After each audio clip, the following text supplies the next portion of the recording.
নিঃস্বার্থভাবে কাজ করবে, তাদেরকে আনেন, দেশের উপকার হবে। পুরনো জঞ্জাট বাদ দেন, সব পুরনো বেদাল আউট করেন যারা, এবং এদেরকে সব দুর্নীতি দমন দিয়ে ক্লিয়ার কর, কত টাকা জমাইছে, কোথায় বিদেশে টাকা পাচার করছে, এইগুলি।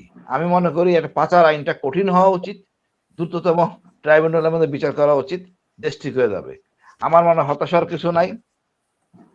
তারেক রহমান না, আমি তিন বাহিনীর একসাথে যেখানে যায় একসাথে যায়, মানে এটা কি নিয়মের মধ্যে, মানে নিয়ম অনুযায়ী যে একসাথে যেতে হবে, নাকি এখানে অন্য কোনো বিষয় আছে? যদি তার ঊর্ধ্বতন কর্মকর্তা ডাকে তিন বাহিনী প্রধানকে একসাথে ডাকে, এটাই নিয়ম। নাহলে তিনজনকে একসাথে ডাকতে হবে। লাস্ট যেটা হলো যে আমাদের ক্যান্টনমেন্টের ভিতরে একটা অফিস আছে প্রধানমন্ত্রীর, ওখানে ওনারা তিনজন ডাকেন, এটাই নিয়ম। যদি প্রথম দিন তো যাবেই, নাহলে ওয়ার্কিং কাজ করার জন্য কিছু কাজে যায়, এফডি যে থাকেন উনি করেন। এখন কথা হলো অনেক অনিয়ম অনেকে করছেন ডক্টর ইউনূসের সময়, এখন সেই সুযোগ নাই। আইন বাইনে চলতে হবে। আপনার সীমা কতখানি বলা আছে, আপনি ইচ্ছা করলেই সবাইকে একটা গল্প করবেন, এইসব গল্পের দিন শেষ। বিকজ আমরা অনেক বদনামের শিকার আগে হয়েছি, তাই নিরাপত্তা প্রশ্নে অনেক কিছু কন্ট্রোল করা হয়, এবং আস্তে আস্তে এটা মানতে অভ্যস্ত হইতে হবে আমাদের। আমরা লিমিটের বাইরে চলে গেছি। আওয়ামী লীগের সময় দেখা গেছে যে ডিফেন্স অ্যাডভাইজার পুরা সেনাবাহিনী পুলিশ সব চালাইছে। এখন তো সেটা হবে না, এখন গুম খুন ইনশাল্লাহ হবে না, এতটা অন্তত আশা করতে পারি। তারপরে আমরা আশাবাদী খারাপ কিছু হবে না। তবে আমি মনে করি ভালো লোককে দেন যারা দেশের জন্য কাজ করবে। এবং যে ভাই বললেন আইসিটি যদি বিএনপির জন্য চেঞ্জ করে থাকে, আমি ওই বিডিআর এর জন্য চেঞ্জ করে থাকে, আমি সাধুবাদ জানাই, ঠিক আছে, এটা ওকে। বাট জিনিসটা বলাতে ভালো লাগলো, কারণ বিডিআর অনেক নির্যাতন, অনেক নিপীড়ন অতিরিক্ত হয়ে গেছে। রাইফেলের সাথে তো এমুনেশন থাকবে, তার জন্য আবার সেপারেট মামলা করতে হবে। রবি ভাই আবার বলেন, রাইফেলের সাথে এমুনেশন এক্সপ্লোসিভ, যদি একটা ভিন্ন এক্সপ্লোসিভ নিয়ে আসতো 2 কেজি 10 কেজি, তাহলে এটা মামলা করা যায়। রাইফেলের সাথে তো এমুনেশনই থাকবে, ওটার সাথে এক্সপ্লোসিভ থাকবে, এমন এক্সপ্লোসিভ মামলা দিয়ে ফাইল লেবি করতেছেন, এটা তো অন্যায়। আমি এটা ঘোর বিরোধী যারাই করছে। সুতরাং উনি যদি এই কাজটা করেন, বিদেশের ন্যায় বিচার প্রতিষ্ঠিত করেন, এবং এই অপরাধের সাথে যারা কাজ করে নাই, দায়হেলিতা মানে দায়িত্ব পালন করে নাই প্রতিরোধ করতে, সবাইকে আইনে আওতায় আনতে হবে এবং দৃষ্টান্তমূলক শাস্তি দিতে হবে। ইনশাআল্লাহ ন্যায় বিচার প্রতিষ্ঠিত হবে। অসংখ্য ধন্যবাদ। হাতিনুর ভাই আপনাকে আমি একটা কথা বলি, যে র নিয়ে সবসময় আমরা কথা বলি, সেই বিষয়ে আমি কথাটা আমরা ব্যাখ্যা করতে চাই। আমাদের দেশে যে র ইনভলভ আছে, সেটা বাইর করানোর জন্য একটা মাত্র পথ আছে, আর কোনো পথ নেই, দৃশ্যমান পথ। সেটা হলো বিডিআর বিদ্রোহ। এখানে রয়ের অফিসাররা সরাসরি জড়িত ছিল, এই জন্যেই দ্রুততার সহিত তারেক রহমান সাহেব এই বিডিআর মিউটিনির বিচার আইসিটিতে নিয়ে গেছেন, এবং এটা করে প্রমাণ করে দিতে চান যে রয়ের হস্তক্ষেপ ছিল বিডিআর বিদ্রোহে, এই হত্যাকাণ্ডের সহিত। ইনশাআল্লাহ দৃশ্যমান।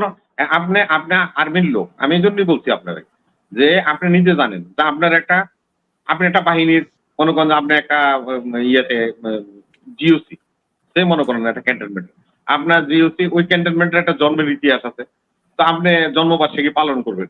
আপনার অন্যান্য যে জিওসিরা আছে তাদেরকে তো আপনি দাওয়াত দিবেন, মানে সঙ্গত কারণে, এটাই তো নিয়ম। তো বিডিআর একটা বাহিনী, বিএসএফ একটা বাহিনী। তো বিএসএফ এর যে সমস্ত জন্মবার্ষিকী বা অনুষ্ঠান হয়, সেখানে আমাদের বিডিআর এর অফিসারদেরকে দাওয়াত দেয়। আবার আমাদের এখানে যেটা হয়, সেটা আমরা বিএসএফ এর অফিসারদেরকে দাওয়াত দিই। সেখানেই তো প্রশ্নটা হয়েছিল যে এখানে বিএসএফ এর অফিসাররা নিয়ে এসে রয়ের অফিসাররা এসেছিল, এবং 4 স্তরে তারা এই হত্যাকাণ্ডের সাথে সম্পৃক্ত। আরে ভাই, হত্যাকাণ্ডের বিচার শুরু হলে মুন্নিশা সাক্ষী হবে, এরকম অনেকে সাক্ষী হবে, যেখানে কি তথ্যটা বাইরে আসবে যে বিডিআর কি ঘটেছিল। ধন্যবাদ। এটা খুব ভালো জিনিস। এই বিডিআর বিচারটা জরুরি করলে জিনিসটা পরিষ্কার হবে, আমাদের দেশপ্রেম ফিরে আসবে, আবার তদন্তের বিষয় আসতেছে। তদন্ত লোকে বিচার বিভাগ তদন্ত করে এটাকে লাইমলাইট বিচার, এগুলি তদন্ত, পুলিশি তদন্ত ভিন্ন। এখন আপা না কিছু না সাপ্লিমেন্টারি পুলিশের তদন্ত নিয়ে তো হাসিনুর ভাই, পুলিশের তদন্ত নিয়ে তো আমাদের এই যে দেখেন এই যে আইসিটিতে তাজুল সাহেবের কি অবস্থা হইল, এই তদন্তগুলি তো প্রশ্নবিদ্ধ হয়। বিচার বিভাগীয় তদন্ত সেটা আন্তর্জাতিক আইসিটি যেটা আছে জাতিসংঘের অধীনে, তারাও এটাকে গ্রহণ করে। পুলিশের চার্জশিটকে গ্রহণ করে না জাতিসংঘ। বিচার বিভাগীয় তদন্ত যেটা হয় সেটাকে জাতিসংঘ গ্রহণ করে, সারা বিশ্ব গ্রহণ করে। তখন এটা নিয়ে এই বিচার নিয়ে কেউ প্রশ্ন উত্থাপন করতে পারবে। আগামীকাল আপা আপনি কি বলে আগামীকাল প্রধানমন্ত্রী কথা বলবেন ক্ষতিগ্রস্ত বিডিআর অফিসারদের সাথে, আমি সাধুবাদ জানাই বিকালবেলা, এবং দেখবেন ইনশাল্লাহ বিচার প্রত্যেকটা হবে। পরিবার সাথে কথা বলবে, কথা বলুন কালকে ক্ষতিগ্রস্ত বিচার যারা ইনশাল্লাহ। সবার সাথে কথা বলবে। কোনো ছাড় নাই ভারত প্রশ্নে, এটাই আমাদের দেশ প্রেম, এটাই আমাদের সব। আরেকটা হাসিনুর ভাই আমি বলি, শুনে সেদিন হাসিনা কি করেছিল, বলছে খালেদা জিয়ার বাড়ি ভেঙে দিয়া সেখানে বিডিআর 57 জন অফিসারের জন্য তারা ফ্ল্যাট বানাবে। সেখানেও তো প্রশ্ন আছে, 57 জন অফিসার কেউ ওই ফ্ল্যাট পাইছে? কেউই তো পায়নি। কারা পাইলো? সে সমস্ত অফিসারদের নামের তালিকা আমি ওই দিন বলছিলাম, ওয়াহিদ ভাই একটু মানে মানে ওই যে কর্নেল একটু মানে ইয়ে হয়েছিল, আমি বলছি যে আমাদের কাছে তালিকা আছে তো, আপনি বললেই তো হবে না। আপনি কি করেছিলেন সেদিন, হ্যাঁ সেদিন কি করেছিলেন সেটাও কিন্তু রেকর্ড আছে।